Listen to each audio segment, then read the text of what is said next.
ప్రభునందు ప్రియులారా, ప్రభువును యేసుక్రీస్తు వారి యొక్క అతి శ్రేష్టమైన ఉన్నతమైన నామంలో మీ అందరికీ నా యొక్క వందనాలు తెలియజేస్తున్నాను.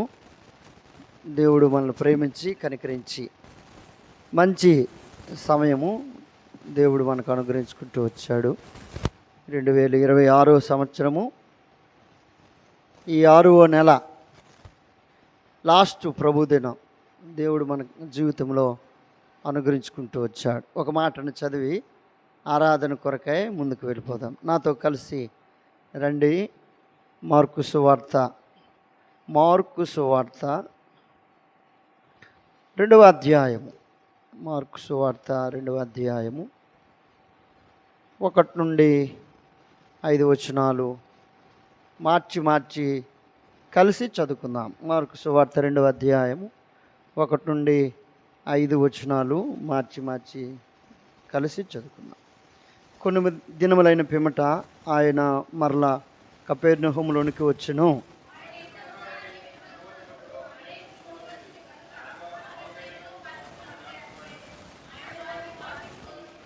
కొందరు పక్షవాయువు గల ఒక మనుషుణ్ణి 4 చేత మోయించుకొని ఆయన యొద్దకు తీసుకొని వచ్చిరి.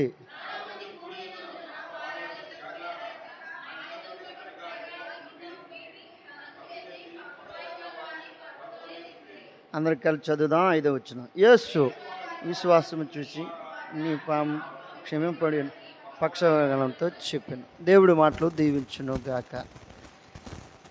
లాస్ట్ మాట ఏమని రాబడిందంటే, యేసు వారి విశ్వాసము చూచి కుమారుడా నీ పాపములు క్షమింపబడి ఉన్నావని వాని చెప్పాను. చాలు. నీ పాపములు క్షమించబడ్డాయి. వీటి క్షమించబడ్డాయి? పాపాలు క్షమించబడకపోతే మానవ యొక్క జీవితంలో నెమ్మది ఉండదు, సంతోషం ఉండదు, అంతేకాదు శాంతి ఉండదు. అందుకు యేసు ప్రభువారు పక్షవాయువు గలవాని గురించి చెబుతూ ఇలాగూ చెప్పాడు. ఏమని అన్నాడంటే, అబ్బాయి నీ పాపములు క్షమించబడ్డాయి. ఏంటి క్షమించబడ్డాయి? పాపాలు క్షమించుటకు ఈయనెవరు? చాలా మంది అక్కడ ప్రశ్న వేశారు. ఏమన్నారంటే, పాపములు క్షమించుటకు దేవుడు తప్ప మరి ఎవరికి కూడా అట్టి అధికారము లేదు అని అన్నారు.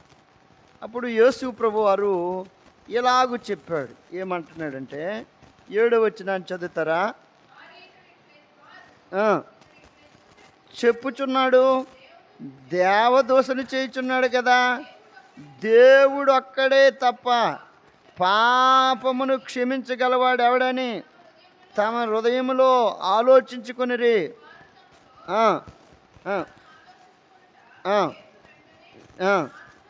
తెలుసుకొని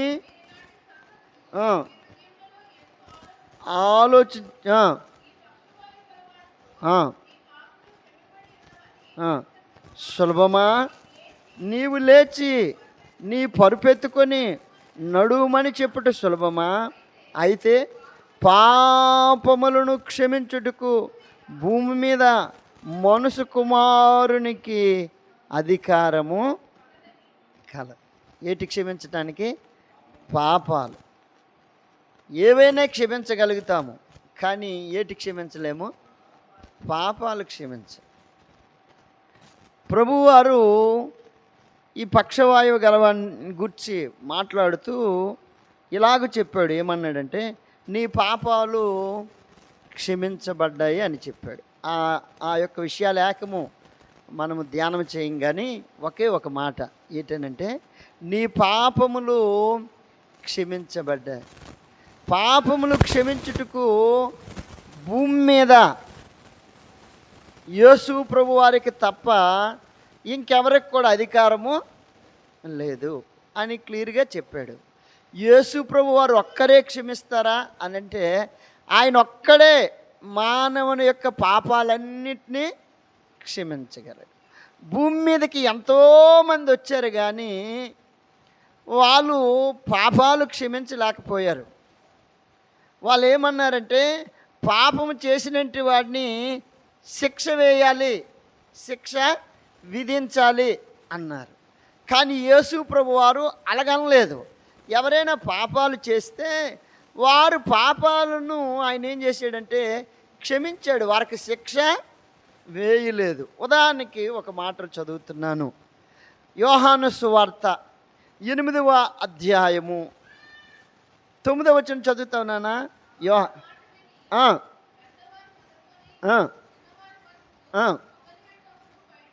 వెళ్ళిరి ఉండును చూచి, అమ్మా వారు ఎక్కడ ఉన్నారు, ఎవరు నీకు శిక్ష విధింపలేదా? లేదు ప్రభువా నేను. అందుకు యేసు నేనును అంతే. ఆయన చెప్పిన మాటలు ఏంటంటే, నేను కూడా నీకేటి విధించను, శిక్ష.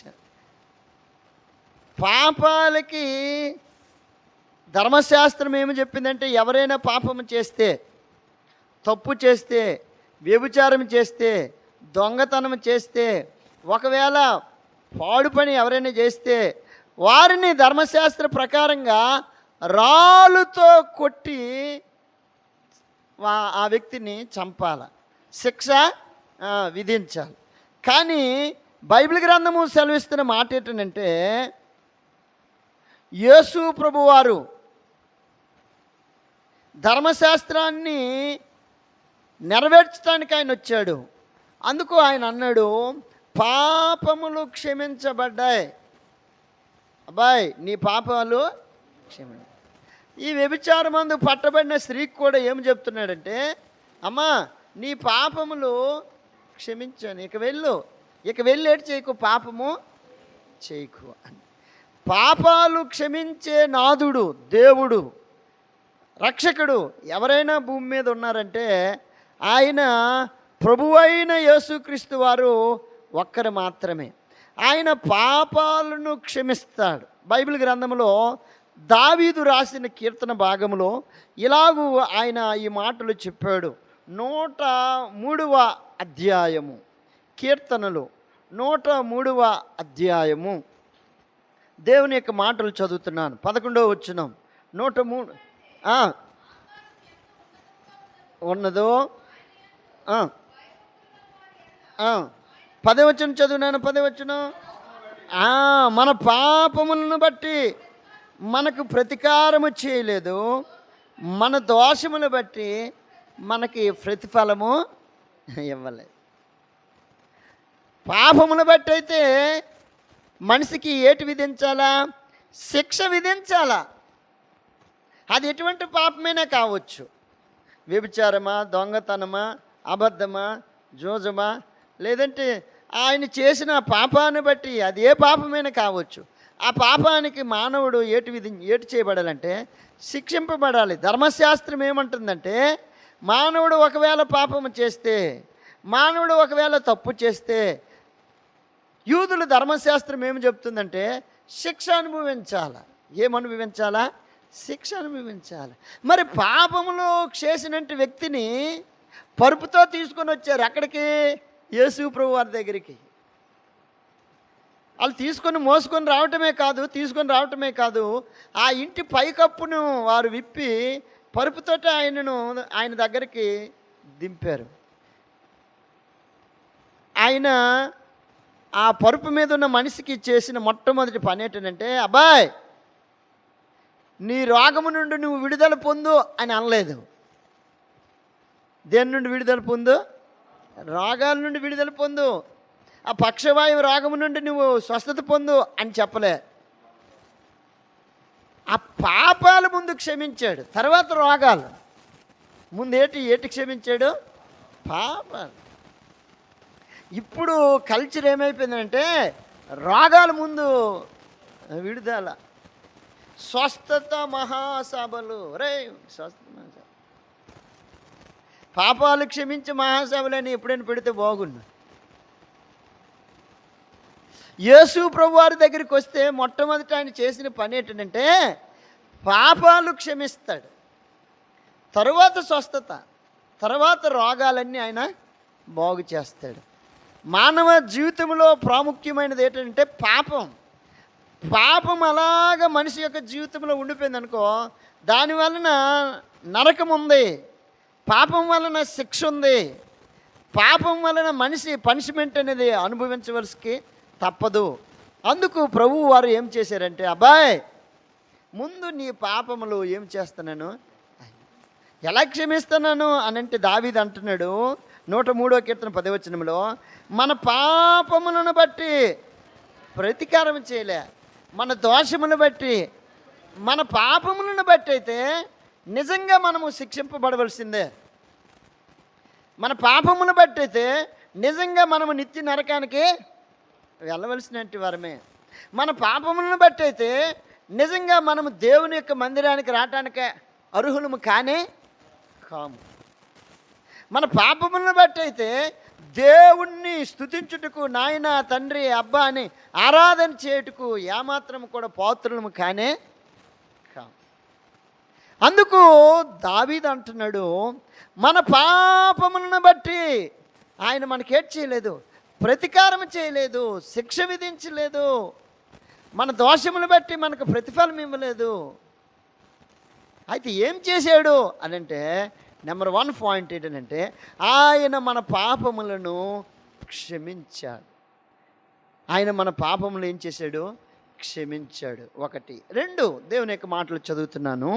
కీర్తనలు 103వ అధ్యాయము 12వ వచనము.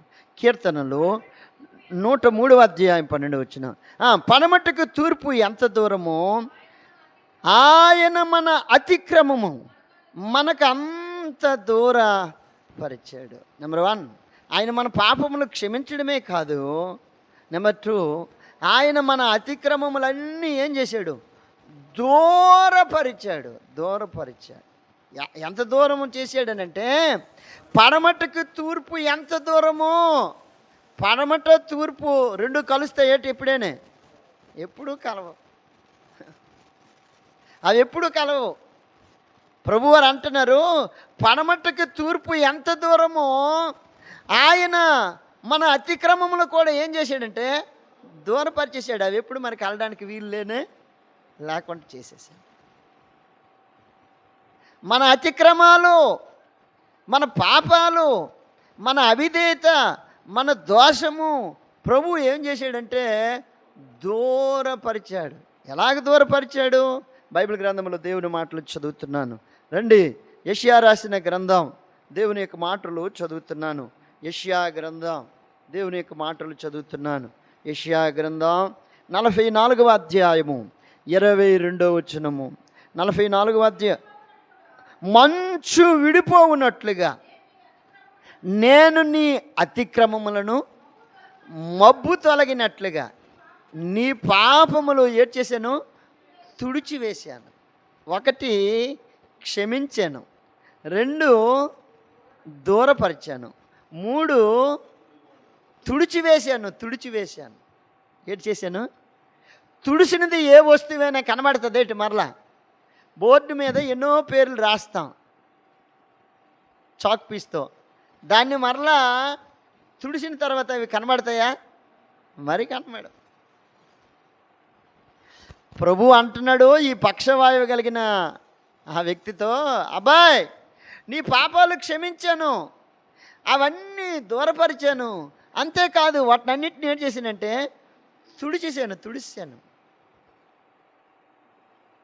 లోక సామెత ఒకటి ఉంది, ఏమంటారంటే, రబాయ్ ఒకవేళ పుండి మానిన మచ్చ,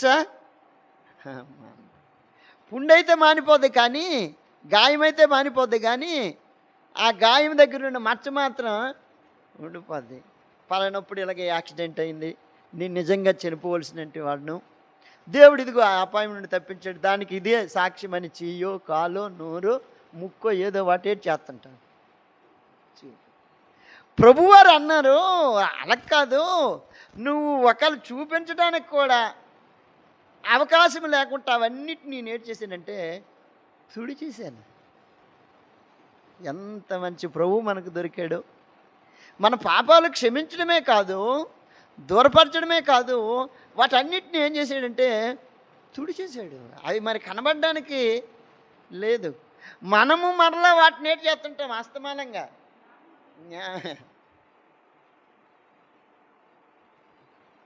ఆయన అంటున్నాడు, నేను అటన్నిటిని ఏం చేశాను?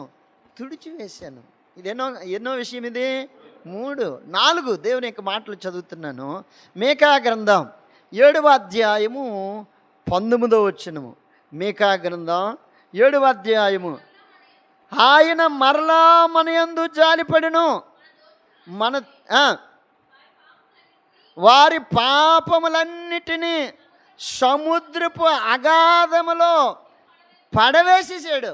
ఏం చేశాడు? అగాధములన్నీ, మన పాపములన్నిటిని తీసుకుని వెళ్ళి మూట కట్టేసి అవన్నీ తీసుకొని వెళ్ళి ఎక్కడ పడేశాడు? సముద్రపు అగాధములో పాపాలన్నీ ఏం చేశాడు? పడవేసి. సముద్రపు అగాధములో ఉన్నవన్నీ మనకు కనబడతాయి కదా. ఎందుకనంటే మన కళ్ళు అటువంటివి. ఇక్కడ నుండి కలెక్టర్ ఆఫీస్ దగ్గర ఉండివే కనబడవు మనకి, అంతే కదా. అగాధములో పడేసాను అంటున్నాడు. ఎక్కడ పడేశాను? అగాధములో. పాపాలన్నీ, దోషాలన్నీ, అపరాధములన్నీ, అవిధేయతలన్నీ మూట కట్టేసి తిన్నగా తీసుకుని వెళ్ళి ఎక్కడ పడేశాడు? అగాధంలో పడేసాడు. అగాధంలో పడేసినవి మరి అన్నట్టు ఏటవు? కనబడవు. మనకు కనబడవు, కానీ మన విరోధులకు అవి కనబడుతుంటాయి. అర్థమవుతుందా? అవి మనకు మాత్రము కనబడవు. మన ప్రభు అన్నాడు, మన పాపములన్నీ తీసుకుని వెళ్ళి ఎక్కడ పడేశాడు? సముద్రపు అగాధంలో పడేశాడు.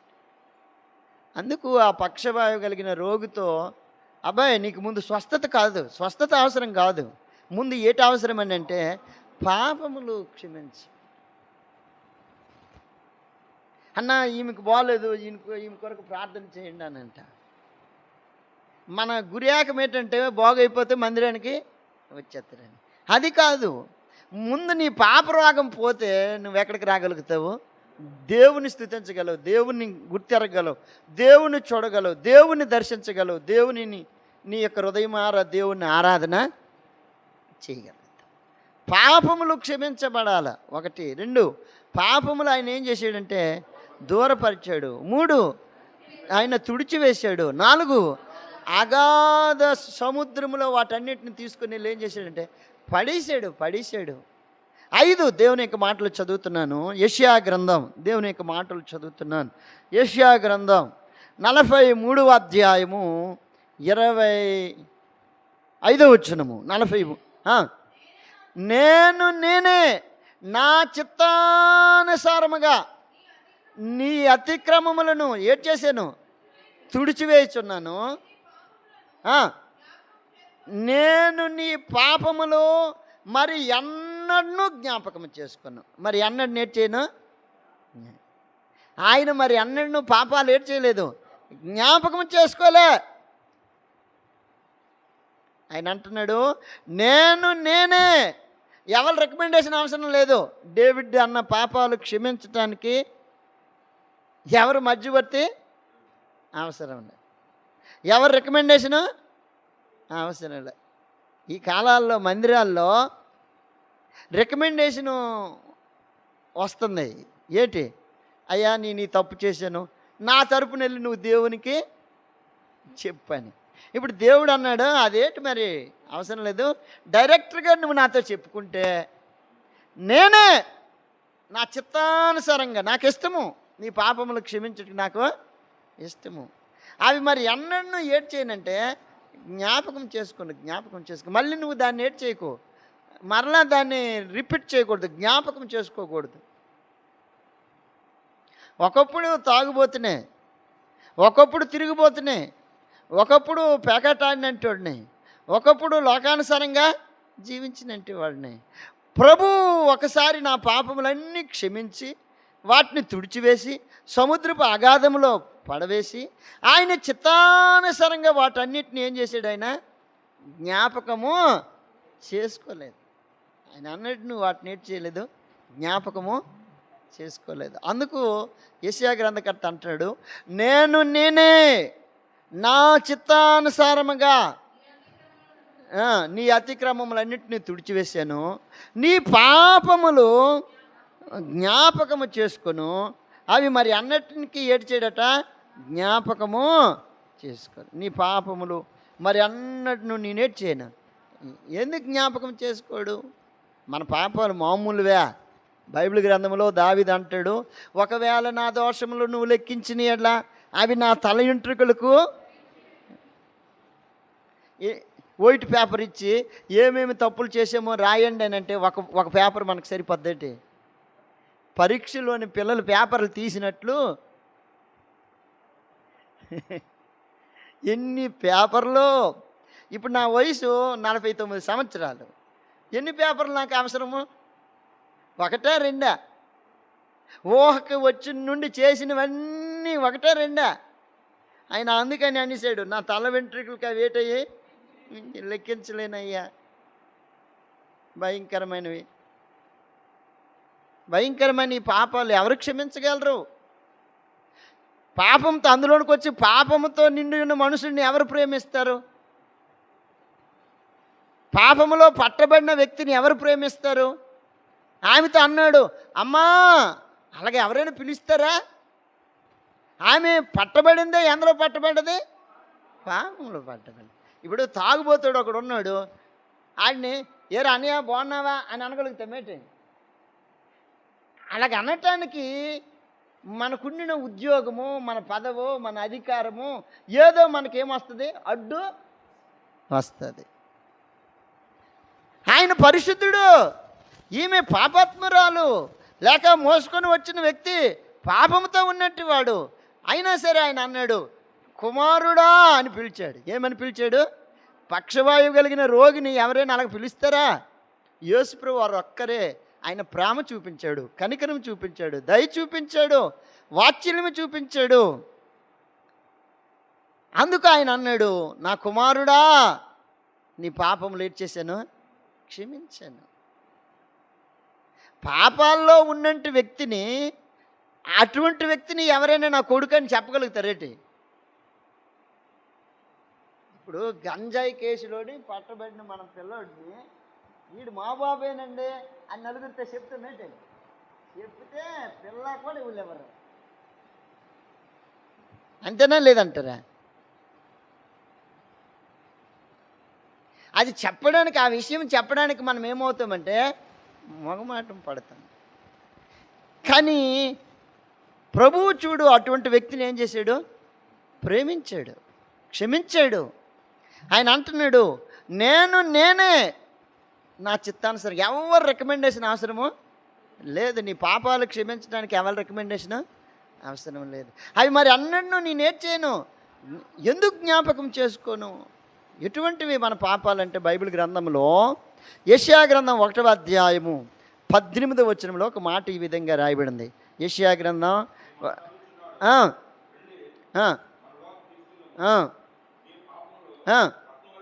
మీ పాపములు రక్తము వలె ఎర్రనవైనను హిమము వలె ఏం చేస్తాను?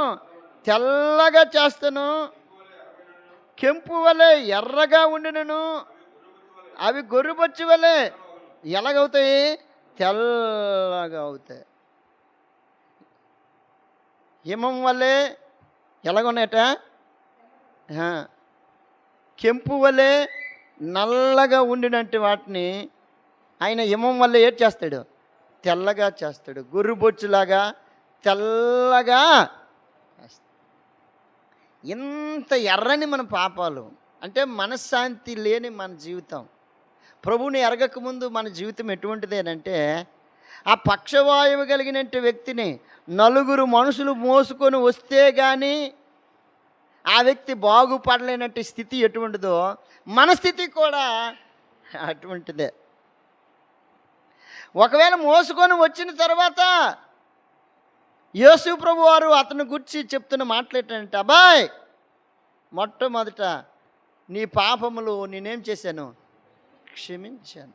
ఎలా క్షమించాను అని అంటే ఆయన అంటున్నాడు, పడమటకు తూర్పు ఎంత దూరమో అంత దూరము నీ యొక్క పాపములన్నింటినీ దూరపరిచాను. 2 3 మంచు విడిపోవునట్లు, మబ్బు తొలగిపోవునట్లు నీ అతిక్రమములన్నిటిని ఏడ్చేసాను, తుడిచేశాను. 4, సముద్రపు అగాధములన్నిట్లో వాటిని ఏం చేశాను, పడవేశాను. 5, అవి మరి అన్నిటిను ఏడ్చేను, జ్ఞాపకం చేసుకోను అని చెప్పాడు. 6 ఏం చదువుతున్నామంటే దేవుని యొక్క మాటలు, యోహాను రాసిన మొదటి పత్రిక 1వ అధ్యాయము, యోహాను రాసిన మొదటి పత్రిక 1వ అధ్యాయము 7వ వచనం. అయితే ఆయన వెలుగులోనున్న ప్రకారము మనమును కూడా వెలుగులో నడిచిన యెడల మనము అన్యోన్య సావాసము గలవారమై ఉందుము. అప్పుడు ఆయన కుమారుడైన యేసు రక్తము ప్రతి పాపము నుండి మనల్ని ఏం చేసింది, పవిత్రులుగా చేసింది. ఏ రక్తము? యేసు రక్తము. భూమి మీద ఎన్నో రక్తము కార్చి రక్తాలు ఉన్నాయి, బోళ్ళోటి రక్తాలు. ఏ రక్తాలు అని అంటే, కోలు రక్తమని, గొర్రెల రక్తమని, మేకల రక్తమని, ఇంకా పూర్వ దినాల్లో పందుల రక్తం ఇచ్చేవాళ్ళు. గుర్తుందా చక్రన్య? అమ్మ నాన్న లేట్ చేసేవాళ్ళంటే పందులు. ఈ రక్తము వలన మానవ యొక్క జీవితానికి పాపక్షమాపణ లేదు. యేసు రక్తము. ఏ రక్తమట? యేసు రక్తము ప్రతి పాపము నుండి మనల్ని ఏం చేసింది, పవిత్రులుగా చేసింది. పేతురు అంటాడు, పేతురు రాసిన మొదటి పత్రిక 1వ అధ్యాయము 18వ వచనములో పేతురు మంచి మాట చెప్తాడు. పేతురు రాసిన మొదటి పత్రిక, అమూల్యమైన రక్తము చేత అనగా నిర్దోషమును నిష్కలంకమైన గొర్రెపిల్ల వంటి క్రీస్తు రక్తము. ఆ రక్తం ఎటువంటిదట? నిర్దోషము నిష్కలంకమైనది. నిర్దోషము నిష్కలంకమైన క్రీస్తు రక్తము చేత మీరు ఏడ్ చేయబడ్డారు. యేసుక్రీస్తు వారు అమూల్యమైన, పరిశుద్ధమైన, పవిత్రమైన, నిర్దోషమైన, నిష్కలంకమైన ఆయన రక్తము. ఆయన రక్తములో ఏ పాపము లేదు, ఆయన రక్తములో ఏ దోషము లేదు, ఆయన రక్తములో ఏ అతిక్రమము లేదు. అది నిర్దోషమైనది, అది నిష్కలంకమైనది, అది పవిత్రమైనది, అది పరిశుద్ధమైనది. అటువంటి క్రీస్తు రక్తము చేత ఆయన మన పాపములన్నిటిని ఏం చేశాడంటే కడిగి పవిత్రులుగా చేశాడు. అది బైబిల్ గ్రంథం సెలవిస్తున్న మాట. అందుకు ఆ పక్షవాయువు కలిగిన వానితో చెప్పిన మాట ఏంటంటే, అబ్బాయి నీ పాపములు ఏం చేయబడ్డాయి? మామూలు కాదు. పాపములు క్షమించటానికి ఆయన ఎన్ని రకాలుగా చిత్రహింసలు చేయబడ్డాడంటే, ఒక మానవుని యొక్క పాపము క్షమించబడటానికి దేవాతి దేవుడు, సృష్టికర్త, జగద్రక్షకుడు మానవుని పాపములు క్షమించటానికి ఆయన ఏమైపోయాడంటే మరణమైపోవలసి వచ్చింది. ఆయన ఏమైపోవలసి వచ్చిందంటే రక్తము కార్చవలసి వచ్చింది. ఆయన ఏమైవలసి వచ్చిందంటే ప్రాణము పెట్టవలసి వచ్చింది. ఆయన మరణించి తిరిగి లేచుట వలన ఇప్పుడు బైబిల్ గ్రంథం సెలవిస్తున్న మాట ఏంటంటే, సర్వలోక మానవుని యొక్క పాపములన్నిటినీ యేసు రక్తము, ఏమని చదివామో, అప్పుడు ఆయన కుమారుడైన యేసు రక్తము ప్రతి పాపము నుండి మానవుని ఇప్పుడు ఏం చేసింది? పవిత్రులుగా చేసింది. ఎంత గొప్ప సంగతి! ఎలాగ పవిత్రులుగా చేయబడ్డాం అనంటే, మనం అనుభవించవలసిన శిక్ష, మనము పొందవలసిన ఆ పాపపు మరణం, మనము అనుభవించవలసిన ఆ నరకం, మనకు బదులుగా మన శిక్షను ఆయన తానే తన శరీరమందు ఆయన ఏం చేశాడు? భరించాడు, ఊహించాడు. ఆయన తలపైన ముండ్ల కిరీటము కొట్టబడ్డాది, ఆయన చేతులపైన మేకులు కొట్టబడ్డాయి, ఆయన కాళ్ళపైన మేకు కొట్టబడ్డాది, ఆయన ప్రక్కన బల్లిపొట్టు పొడవబడ్డాది, ఆయన వీపున ఒకటి తక్కువ 40 కొరడా దెబ్బలు కొట్టబడ్డాయి. ఆయన శరీరము నుండి నిలువెల్ల రక్తదారులు ఏం చేయబడ్డాయి? కట్టబడ్డాయి. ఆయన శరీరం ఎన్ని గాయాలుగా గాయపరచబడ్డాడంటే 5 రకాలుగా ఆయన ఏం చేయబడ్డాడు? గాయపరచబడ్డాడు. 1 తలపైన ముండ్ల కిరీటం, 2 చేతులపైన మేకులు, 3 కాళ్ళపైన మేకు, 4 ప్రక్కన బల్లిపోటు, 5 వీపు మీద పంచగాయాలు. ఎన్ని గాయాలు? పంచగాయాలు. భక్తుడు అన్నాడు, ఒక భక్తుడు, పంచగాయములలో కారుచున్న రుధిరం నిన్ను ముంచివేసెనయ్యా, పంచగాయములలో కారుచున్న రుధిరం నిన్ను ముంచివేసెనయ్యా, దోషరహితుడా హేతువు లేక నిన్ను దేశించిరయ్యా, పగ పట్టి చంపిరయ్యా. ఆయనలో ఏ హేతువు లేదు. అందుకే ఆయన అన్నాడు, దోషరహితుడా హేతువు లేక నిన్ను ద్వేషించి వాళ్ళు ఏం చేశారు? మన కొరకే ఆయన నలుగొట్టబడ్డాడు, చిత్రహింసలు చేయబడ్డాడు. ఎందుకు?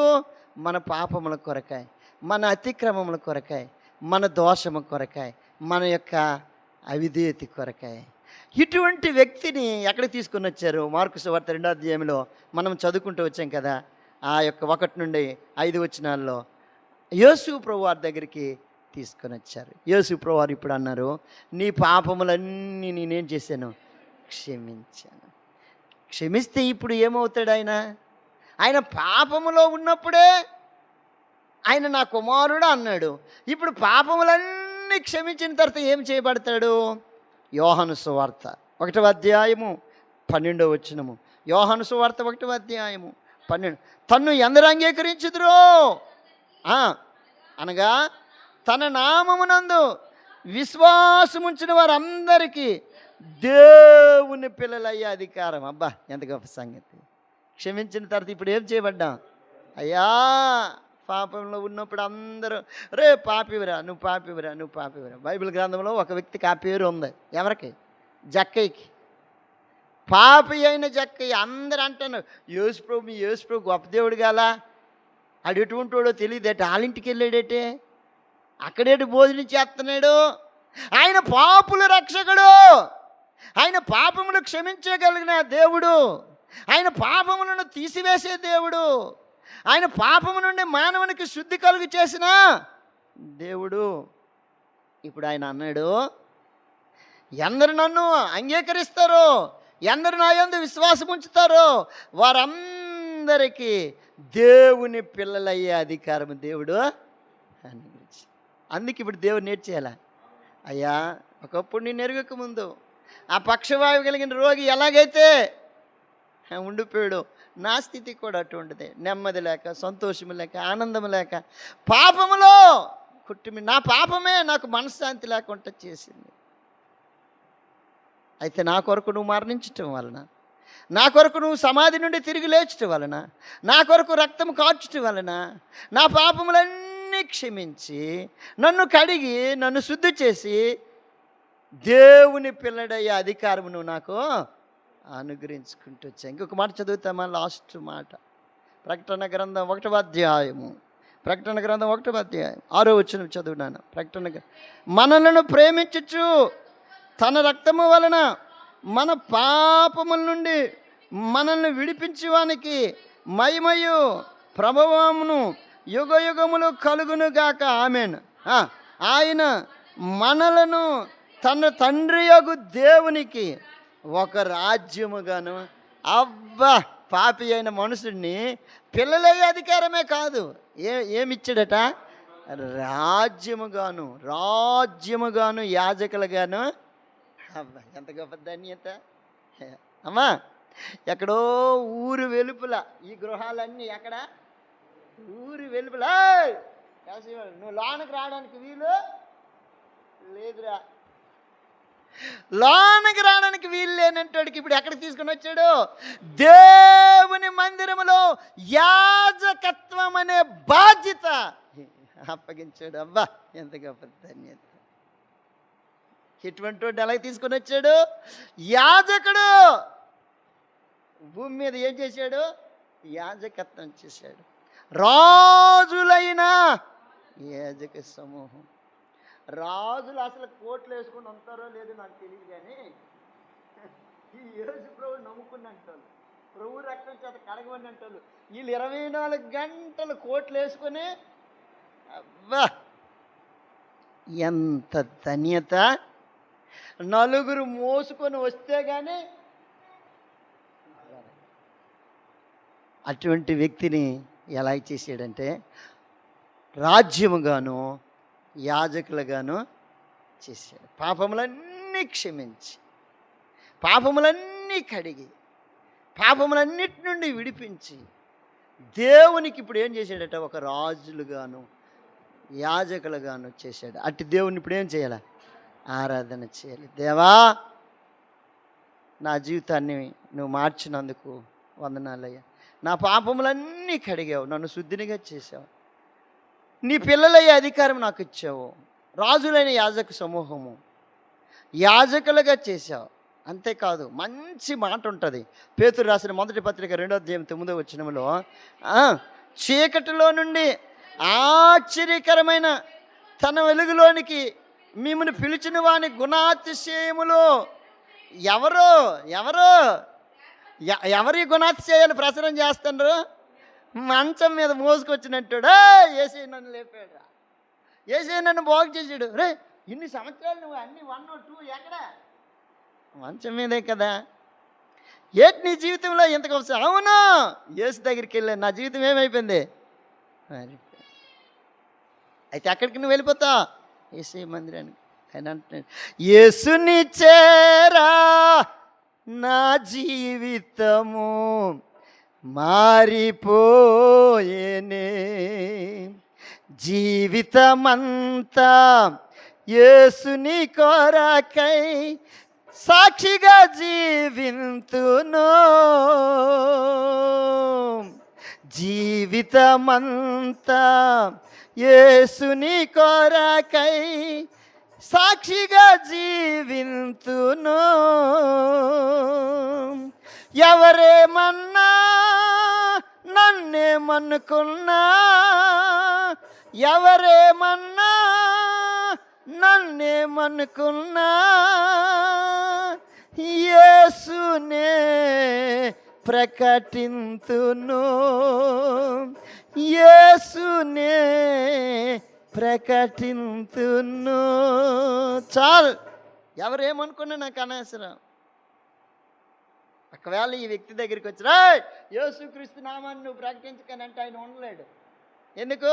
మంచం పై నుండి లేచాడు, కాలు వచ్చాయి, చేతులు వచ్చాయి, నోరు వచ్చాయి, దేవుని స్తుతించే ఆ యొక్క కృపను దేవుడు అనుగ్రహించుకుంటూ వచ్చాడు. సాక్షిగా నేను దేవుని మాటలు చెప్పుకుంటూ నేను ఉండనే. అందుకనే మనోళ్ళు ప్రాణాలు త్యాగం చేస్తున్నారు. ఎందుకు? ఎక్కడో ఊరు వెలుపులోని గుడిసెల్ని యేసు ప్రభువారు మా హృదయంలోనికి రావటం వలన మా పిల్లలు IPS, IAS ఇన్ని స్థాయిలకు వెళ్ళారంటే కారణం ఏంటి? ఈ బైబిల్, ఈ దేవుడు మా ఇంటికి రావటం వలన మా జీవితాలు ఏం చేయబడ్డా? మార్చబడ్డా. అవసరమైతే ఆ ప్రభు కొరకు మా జీవితాలు మేము ఏం చేస్తున్నాం? అబ్బా, ఎంత గొప్ప సంగతి! ఆయన అందుకంటున్నాడు, ఆయన గుణాతిశయములు ప్రచురము చేయ నిమిత్తము రాజులైన యాజక సమూహమును పరిశుద్ధ జనం. ఏం పేరు ఇచ్చాడండి? ఏం పేరు ఇచ్చాడు? పాపి అయిన మనుషుడికి ఏం పేరు ఇచ్చాడు? మీరు దేవుని పిల్లలు కాలండి. చూడు, అందరూ అంటారు, మీరు దేవుని పిల్లలు, దేవుని పిల్లలు, దేవుని పిల్లలు. అబ్బా, పూర్తిగా క్యాస్ట్నే మార్చారు. బైబిల్ పట్టుకొని వెళ్తే అక్కడే నిలబడ్డాం అనుకో, వాళ్ళు దేవుని పిల్లలండి. బస్ స్టాప్ దగ్గర ఉండే నీ వైపు వాళ్ళు చూపించి నిన్ను పరిచయం చేసింది. ఎలా పరిచయం చేస్తారంటే దేవుని పిల్లలండి, పరిశుద్ధ జనము. తర్వాత పరిశుద్ధ జనమును, దేవుని సొత్తైన ప్రజలు. ఎవరికి సొత్తైన ప్రజలు? దేవునికి లిస్టు లేని ప్రజలు. ఎలాగ మలిచాడు? ఎక్కడో ఊరు వెలుపలు ఉన్నట్టువాడు, మనుషులపై ఆధారపడినట్టువాడు, మంచం పైన అన్నీ తన జీవితము ఒకవేళ మనం ధ్యానం చేస్తే ఎంత భయంకరమైనదో. కానీ యేసుప్రభువుని నమ్ముకున్నట్టోళ్ళు నలుగురు మనుషులు ఆయన మీద కనికరపడి జాలిపడి ఎక్కడ తీసుకుని వచ్చారు? యేసయ్య దగ్గరికి తీసుకుని. జీవితం ఎంత చక్కగా మారిపోయిందో. ఇప్పుడు ప్రభువుని ఆరాధన చేయకుండా ఉండగలుగుతాడు అంటారు ఆయన? ఉండలేడు. బైబిల్ గ్రంథంలో సెలవిస్తున్న మాట ఏంటంటే లాస్ట్ ఆ మాట చదివి ముగించుకుందాం. మార్కు సువార్త 2వ అధ్యాయం. ఆయన చేసిన పనేటో చదువుదాం. మార్కు సువార్త 2వ అధ్యాయము దేవుని యొక్క మాటలు చదువుతాం. 11వ వచనం. తక్షణమే వాడు లేచి పరుపెత్తుకొని వారందరి ఎదుట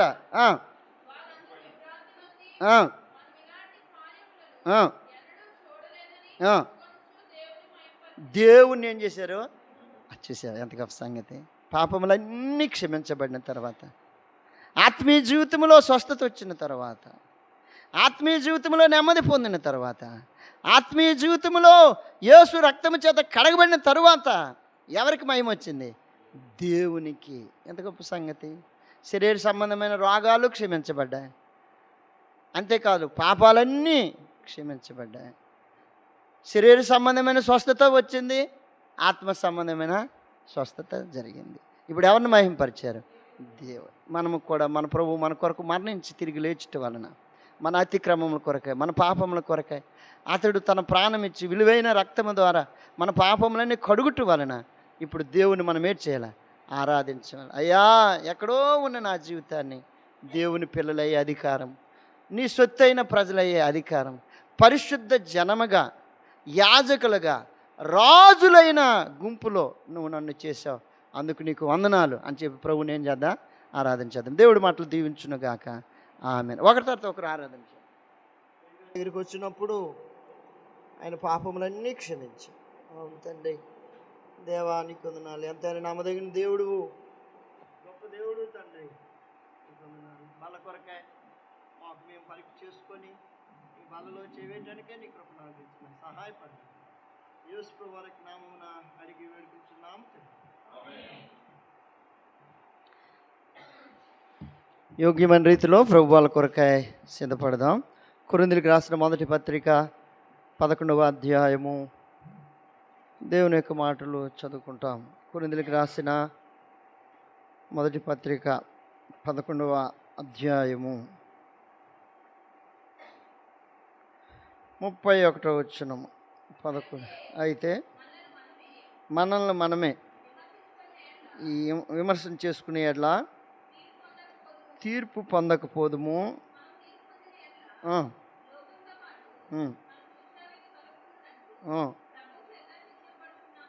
ప్రభువు చేత చేయబడుతున్నాము, శిక్షింపబడుచున్నాము. మనకు మనమే ఏం చేసుకోవాలా?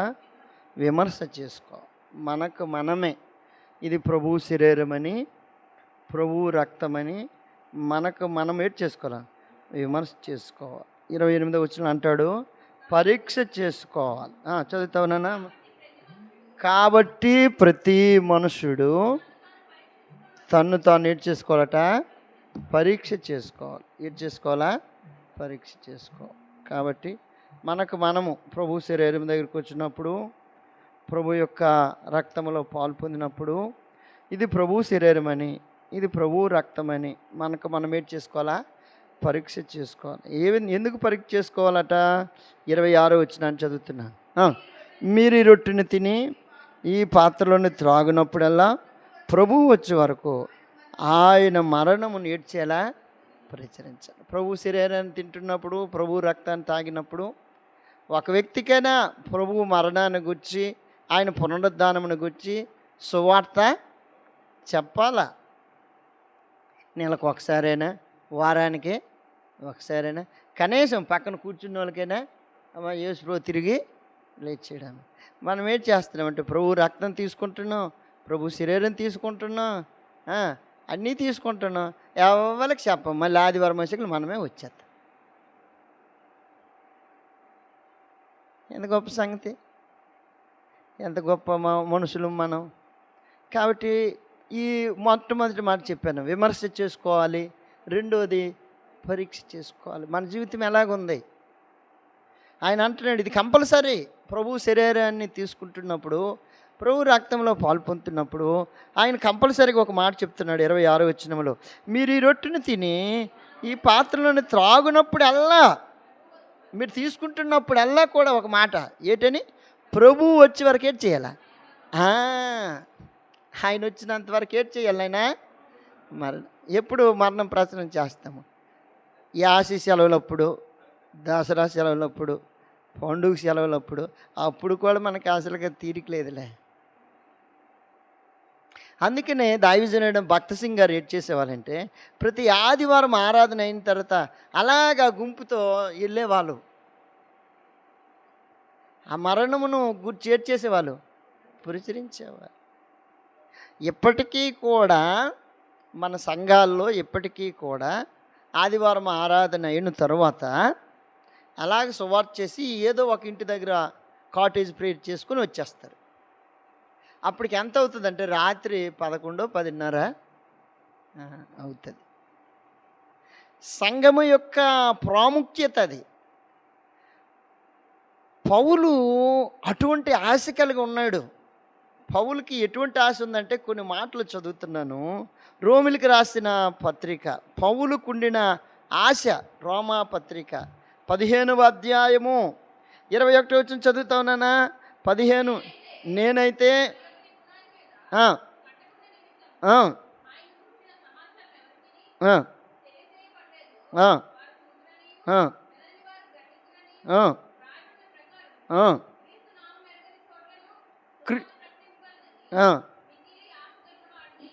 చాలు. నా ఆశ ఏంటంటే, క్రీస్తు నామము ఎరగని చోటనల్లా సువార్త తీసుకెళ్ళాలి. అది నా ఆశ. ఎవరి ఆశ అమ్మ ఇది? పౌలు గారి ఆశ. నాయనా, పౌలు గారు అంటే పౌలు స్థానంలో ఎవరు ఉన్నారు? పాస్టర్ గారు ఉన్నారు, అంతే కదా. పౌలు స్థానంలో, నేటి పౌలు స్థానంలో సంఘంలో ఎవరు ఉన్నారు? పాస్టర్ గారు ఆశ ఏటై ఉండాలా? క్రీస్తు నామము ఎరగని స్థలాలకి సువార్త, సంఘానికి ఏకము అక్కడికి తీసుకుని వెళ్ళిపోవాలా. నాయనా రండి, క్రీస్తు తెలియని ప్రాంతాల దగ్గరికి ఎక్కడికి వెళ్ళాలా? అటువంటి ఆశ కలిగి ఉండాలి. ఎవరు? పాస్టర్ గారు. పాస్టర్ గారు. సంఘము, యేసు రక్తం చేత కడగబడిన జనాంగము. ఈ మధ్యన పాస్టర్ గారులకు ఎటువంటి ఆశ వచ్చేసిందంటే, దురాశ వచ్చేసింది. ఏ ఆశ వచ్చేసింది? దురాశ. వీళ్ళే బిజినెస్ మొదలెట్టారు. ఏంటి మొదలెట్టారు? బిజినెస్. ఏ బిజినెస్? బాటిల్ నీళ్ళే అమ్ముతున్నారు. చెప్పమ్మా, క్లాత్ నీళ్ళే అమ్ముతున్నారు. వీళ్ళే అన్ని ఐటమ్స్ యాక. వీళ్ళెప్పుడు ఈ సువార్త మోసుకొని వెళ్తారు? వీళ్ళకి ఇంకా తీరిక ఎక్కడిది? ఆయనకు ఒక ఆశ ఉంది. పౌలు గారికి కదిపితే ఒక ఆశ ఉంది. ఏటయ్యా ఆ ఆశ అంటే, క్రీస్తు నామం ఎరగని ఆ స్థలాల్లోనికి ఈ సువార్తను నేను మోసుకెళ్ళిపోవాలని నా ఆశ. పౌలు గారు ఒక మంచి మాట చెప్తాడు. అలాగూ నేను సువార్త తీసుకొని వెళ్ళకపోతే, రోమిలికి రాసిన పత్రిక 1వ అధ్యాయము 14వ వచనం చదువుతానా? కాని వారికిని జ్ఞానులకును నేను రుణస్థుడును,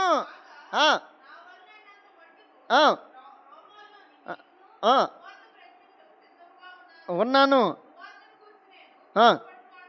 కాను చాలు, నేను అలాగూ ప్రకటించకపోతే నేను రుణస్థుడును అంటున్నాడు. ఆయన ఆశ చూడు, ఎంత ఆశ. ఏటి ఆయనకి ఆశ ఉందని అంటే, సువార్త అందని స్థలంలోనికి వెళ్ళి ఏటి చేయాలా? పాట పాడతాం కదా, ఏటి? సువార్త అందని ఊరు ఉండకూడదు, సంగములేని గ్రామం అసలుండనే కూడదు.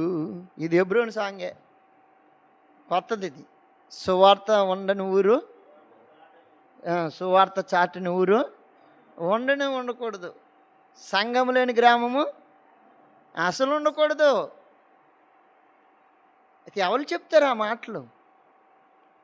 పౌలుకి ఎంత భారమో ఆత్మల పట్ల చూడు.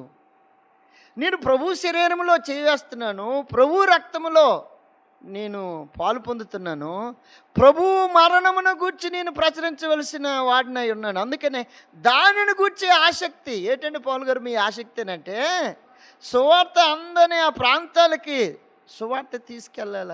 అలాగ నేను తీసుకెళ్ళకపోతే యూదుడికి గ్రీక్ దేశస్థుడికి నేను ఎవరినంటే రుణస్థుడును. ఇంకొక మాట చదువుతున్నాను, కొరింథీయులకు రాసిన మొదటి పత్రిక 9వ అధ్యాయము 16వ వచనము. కొరింథీయులకు రాసిన, నేను సువార్త ప్రకటించుచున్నాను, నాకు అతిశయ కారణము లేదు,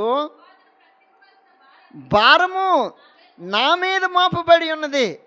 అయ్యో, నేను సువార్త ప్రకటించకపోతే నాకేటి, సువార్త చెప్పకపోతే శ్రమ అంటున్నాడు.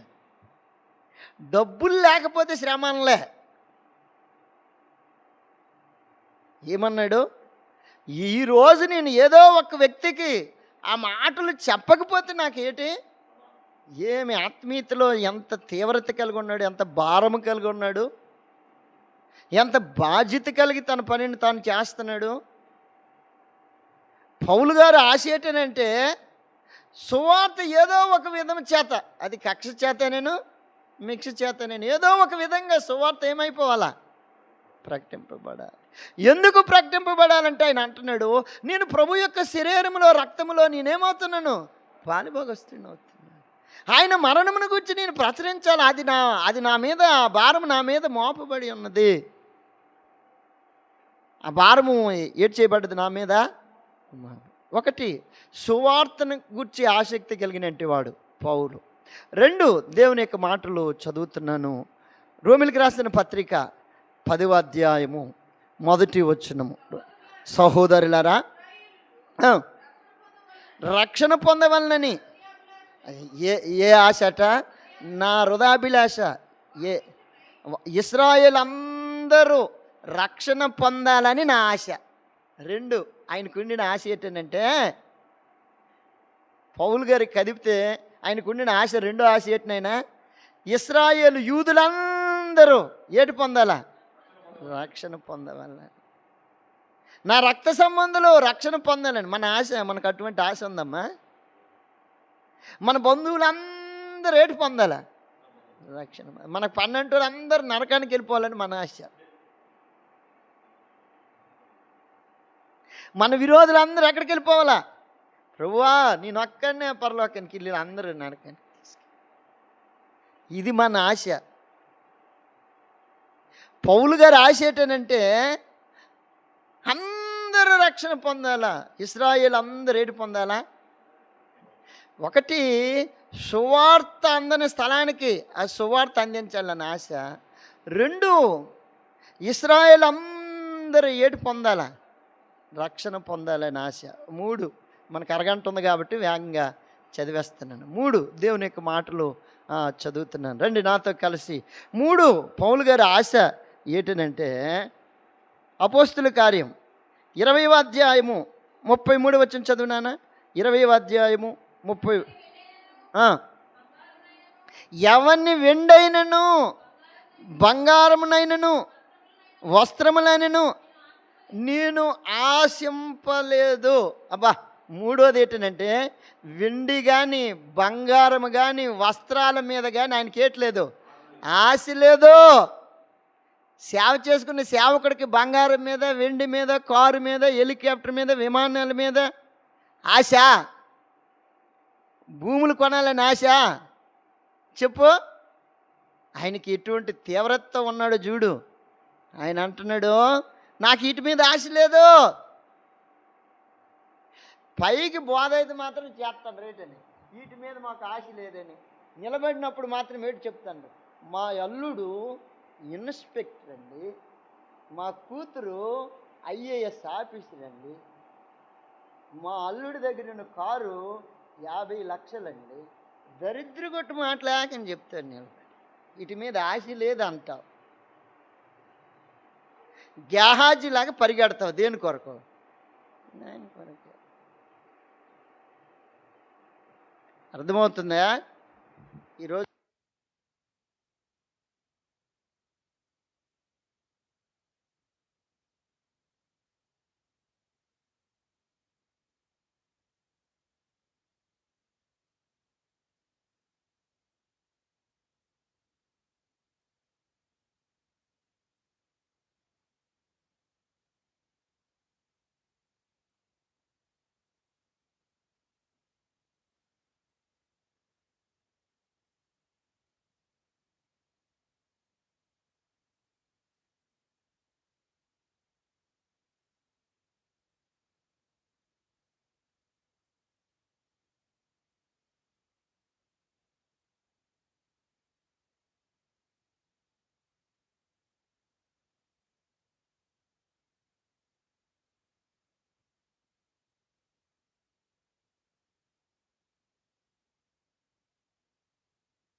ప్రభు అంటాడు, దేవుడు నీకు ఏ స్థితిలో ఉన్నోడిని అలాగే తీసుకొచ్చానురా, కనీసం నువ్వు నాకేట అవ్వట్లేదు, దొరకట్లేదు, పరీక్ష చేసుకో ఒకసారి. పౌలు అంటున్నాడు, ఎవని యొద్ద వెండినైనను బంగారమునైన వస్త్రములైన నేను ఏడ్ చేయలేదు, ఆశించలే. ఎటువంటి పరిచర్య చేశాడు? నాకు కలిగినది నేను ఇంకా మీ ఆత్మల కొరకు ఏడ్ చేశాను, వేయిపరిచాను.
వెండినైనను నా పరిచర్యలో నేను అటువంటి పని చేయలేదు, నేను ఆశించలేదు, వాటి మీద నాకు ఏట్లేదు, ఆశ లేదు.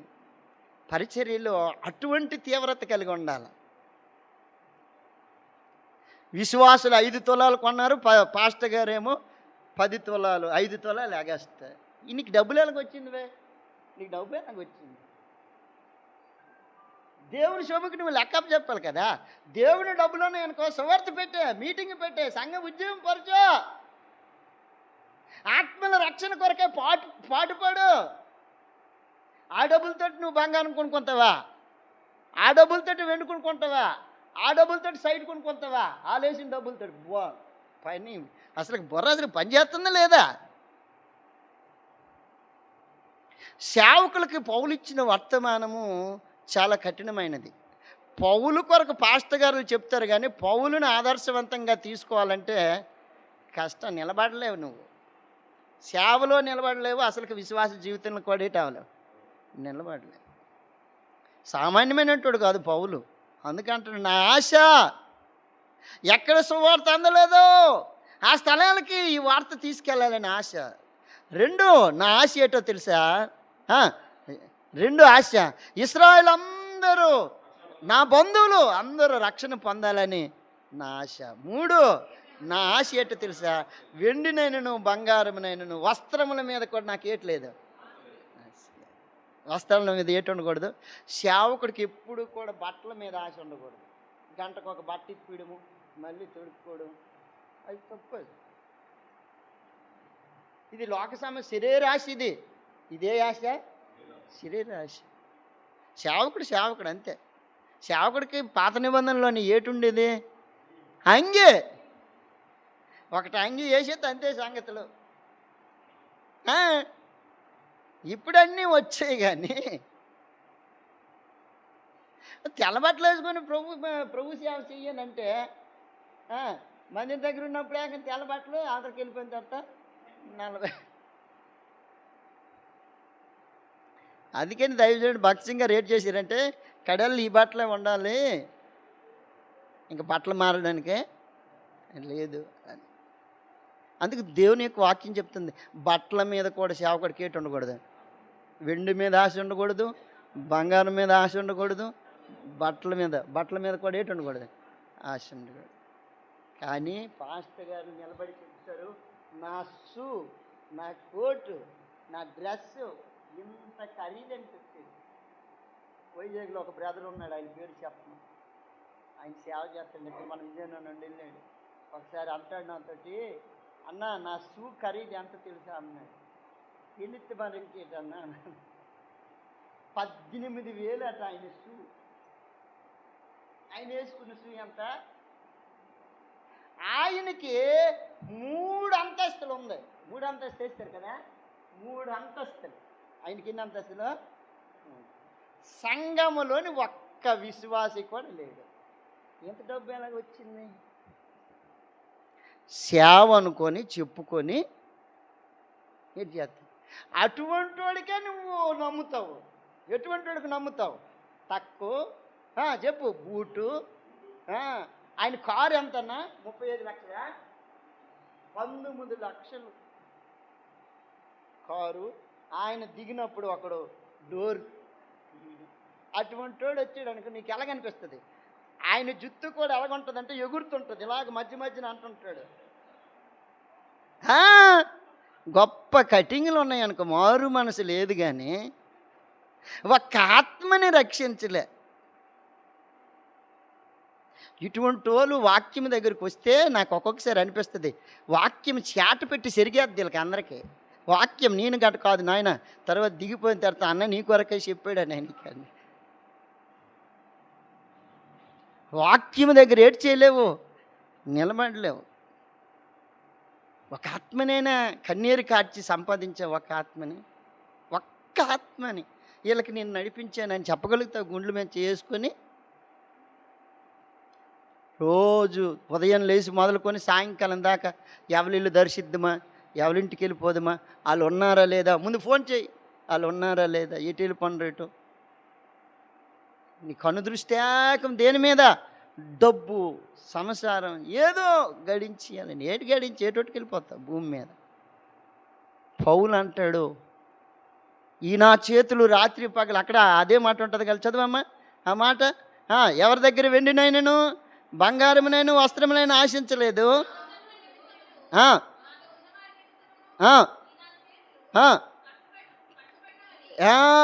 ఎటు పడ్డాయట? కష్టపడ్డాయి. నా దగ్గర ఉన్నోళ్ళ కొరకు, నా కొరకు, నా అవసరతల కొరకు నేను కొన్నిసార్లు లేట్ చేయబడ్డాను, కష్టపడ్డాను. ఇటువంటి ఆశ పౌలుకి ఏ ఆశ ఉందనంటే, బంగారం మీద కానీ, డబ్బు మీద కానీ, వస్త్రాల మీద కానీ ఆయనకి ఏట్లేదు, ఆశ లేదు. పాస్టర్ గారు నిలబడి చెప్తారు, మా నాన్న ఏమీ వేసుకోకూడదు అంటారు. అన్నాలు ఆవిడి, అన్నాల పిల్లలు ఒక్కొక్కరికి మెడ తిరగదు, ఇలాగనుకుని వస్తారు. అక్కడికి అన్న చేసిన బాధ ఎవరికైతుంది? ఇంట్లో నీళ్ళు కొనుక్కుంటే ఇదేటర్రా దేవుడు ఇచ్చింది. మన స్థితి ఒకప్పుడు ఎంత భయంకరమైన.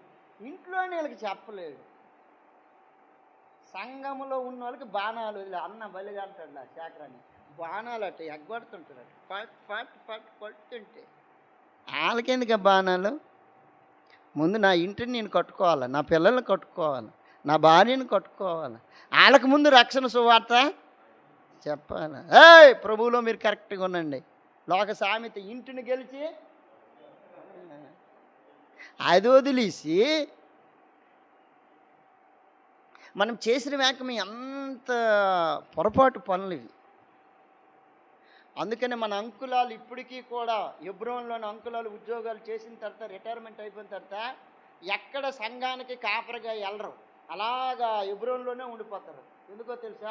ఆ పాపం ఎవడు, ఆ మూటలు ఎవడు కట్టుకుంటాడని అంటారు. ఏదో 2 మాటలు నాకు చెప్పమని ఒకవేళ అవకాశం ఇస్తే అక్కడ చెప్పేస్తాను, దిగిపోతాను అంతే.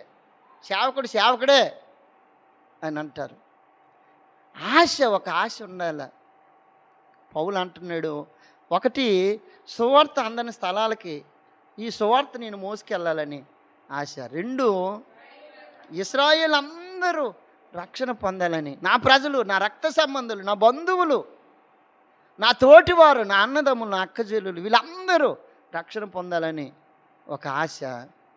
3 ఎవని యొద్దనైనను వెండినైనను బంగారంనైనా నేనేం చేయలేదట, ఆశించలేదు, అది నాకొద్దు అని అంటాడు. దేవుని యొక్క మాటలు చదువుతున్నాను రండి నాతో కలిసి. రోమిలికి రాసిన పత్రిక 7వ అధ్యాయం, త్వరగా చదివేస్తాను నాయన. 7వ అధ్యాయము 18వ మాట చదువు నాన్న. 7వ అధ్యాయం. ఆ, ఆ, ఆ. చాలు, నా కోరిక, నా ఆశ ఏంటంటే మేలు చేయాలనేదే నా కోరిక. పౌలు గారి కోరిక ఏంటట, మేలు చేయవల్లని ఆయన కోరిక. మేలైనది చేయవల్లని కోరిక నాకుంది, కానీ అలాగ నీ చేయలేకపోతే. నా కోరిక ఏంటి, మేలు, కీడు చేయాలని కాదు. అందరికి నేనేటి చేయాలా, మేలు చేయాలని. ప్రభు బల దగ్గరికి వచ్చిన మనం ఇతరులకు మనం ఏంటి చేయాలా, మేలు చేయాలి. మన వలన ఎదుటి వ్యక్తికి మేలు అవుతుందా లేదా అనేది పరీక్ష చేసుకోవాలి. మన వలన ఏ వ్యక్తికి కూడా ఏటి జరగకూడదు, ఎప్పుడు కీడు జరగకూడదు. అంతేకాదు పౌలు ఇంకొక మాట చెప్తాడు. పిలుపులకు రాసిన పత్రిక 1వ అధ్యాయము 23వ వచనం చదువుతారా? మనం ఈ రెండిటి మధ్య ఇరుకును పడి ఉన్నాను, నేను వెడలిపోయి క్రీస్తుతో కూడా ఉండవల్లని. అంతే, నా ఆశ ఏంటి, క్రీస్తుతో కూడా ఉండాలని. ఎన్ని ఆశలు చదివే ఉన్నానా? 4, 5, ఎన్ని 5. 1, సువార్త అందని స్థలాలకి సువార్త తీసుకెళ్ళాలని ఆశ. ఇజ్రాయిల్ అందరూ రక్షణ పొందాలని ఆశ. 3, ఎవరిని ఎండినైనా బంగారునైనా నేను ఆశించలేదు, వాటి మీద నాకు ఆశ లేదు. 4, మేలు చేయవాలని ఆశ. 5, క్రీస్తుతో కూడా ఉండాలని. ఎవరితో ఉండాలా, ఆయనతో ఉండాలి. ఆయనతో ఉంటే ఆయన అన్నీ ఇస్తాడు. ఆయన అన్నాడు, ఉదాహరణకి మాట చదువుతున్నాను, మత్తయి సువార్త 6:33 వచనంలో, మొదట నా రాజ్యమును నీతిని వెతుకుడి, అప్పుడు అవన్నీ. అంటే ఎప్పుడు ఆయనతో ఉంటే. పౌలు అంటున్నాడు, నేను క్రీస్తుతో కూడా ఉండాలని. మనం ఎవరితో ఉండిపోతుంటాం. ఒక్కొక్కరు దొరికారంటే కొన్ని గంటలు వేసేస్తాము, ఏ మాట్లాడతామో తెలియదు. అందులో క్రీస్తు మాట ఒకటి కూడా ఉండదు. ఎన్ని మాట్లాడేస్తామో ఒక్కొక్కరు బుర్ర, వాళ్ళు అనుకుంటారు పాస్టర్ గారు బుర్ర తినేస్తున్నారు నాయన, ఒక్క యేసుప్రభు మాట కూడా. అంటే బుర్రలు తినేస్తుంటాము. కానీ పౌలు అంటాడు, నేను క్రీస్తుతో ఉండాలని నా ఆశ. పౌలు తిమోతికి అంటాడు, తిమోతికి రాసిన మొదటి పత్రిక 6వ అధ్యాయము 10వ వచనంలో, ఎందుకనగా మూలము కొందరు దానిని, దేన్ని ఆశించి, ధనాన్ని, కొందరు దానిని ఆశించి విశ్వాసము నుండి, ధనాన్ని ఆశించి విశ్వాసం నుండి తొలగిపోయిన లిస్టులు చెప్పండి, వాళ్ళ పేర్లు. ఆకాను, గేహజీ, ఇస్కరియోతు యూదా, వెరీ గుడ్. ఇంకా మన అక్క బ్రదర్ ఒకడు ఉంటారు,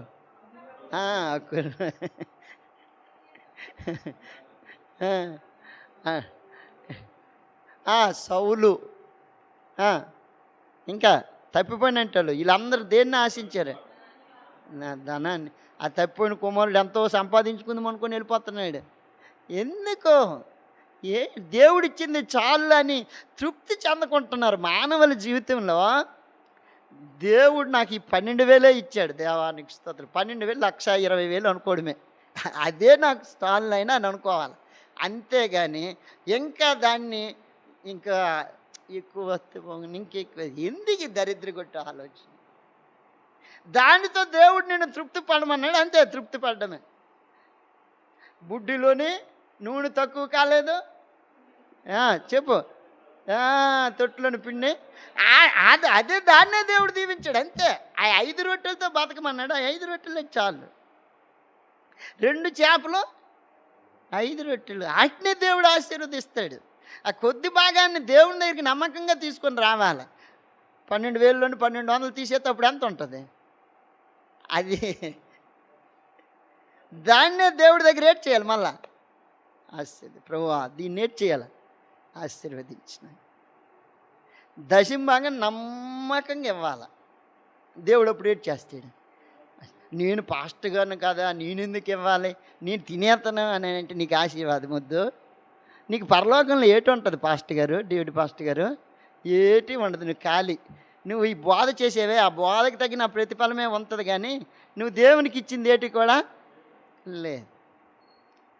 ఇచ్చి వెదజల్లగలవారు కలరు, ఇవ్వక లేమికి వచ్చేసినట్టు వారు కూడా కలరు. కాబట్టి అన్నిట్లో దశంభాగం ఇవ్వాలి దేవునికి. ఒక గృహాన్ని దర్శించమనుకో 100 రూపాయలు వస్తుంది, దాంట్లో ఎంత ఇవ్వాలి? ఆ 100 రూపాయలు నాకు అవసరం మింగేతనంటే దానివల్ల క్షేమము ఉండదు. ఇది ఏకం పౌలు చెప్తున్నాడు. కొందరు ధనాన్ని ఆశించి విశ్వాసం నుండి ఏమైపోయారు, అప్పుడు తొలగిపోయారు, ఇప్పుడు తొలగిపోతుండ్రు భక్తులు. ఇంత పెద్ద బైబిల్ ఇచ్చి, సేవకునిచ్చి, పరిశుద్ధాత్మనిచ్చి, అంతనిచ్చిరే డబ్బు శాశ్వతం కాదు అని దేవుని సేవకుడు చెప్తున్నా, వాక్యం చెప్తున్నా, బోధ చేస్తున్నా, అలాగేనండి ఆయన అలాగే అంటాడు. కానీ డబ్బు లేకుంటే అయిపోద్ది. విశ్వాసంతో అన్ని కట్టేస్తాం ఏంటి? ఏది విశ్వాసం దాన్ని నన్ను ఎక్కడి నుండి పాటపడి తీసుకెళ్ళిపోమని ఇటువంటి మాట్లాడినట్టు బోల్డ్ మంది ఎవరైనా కదిపితే విశ్వాసం ద్వారా అన్నీ జరుగుతాయి. ఒకప్పుడు మనకింత ఆస్తి ఉన్నదేంటి? ఏం లేదు. అప్పుడు ఎలాగ విశ్వసించినప్పుడు దేవుడు ఇవన్నీ వనరులు అనుగ్రహించాడో ఇప్పుడు కూడా దేవుడు ఏటి చేస్తాడు, అనుగ్రహిస్తాడు. అందుకనే ముందు పిల్లలకి ఏటి నేర్పాలని అంటే కొరత నేర్పాల. కొరత అంటే వాళ్ళకి ఇది శ్రమ అని తెలియాలి. తెలియకపోతే రేపొద్దుట వాళ్ళు స్టాండర్డ్ అవ్వలేరు. వాళ్ళకి శ్రమ అని తెలిసినప్పుడు వాళ్ళకి ఏమర్థమవుతుందంటే, అమ్మో శ్రమ వచ్చింది దేవుని పైన నేనేమవ్వాలా అదే.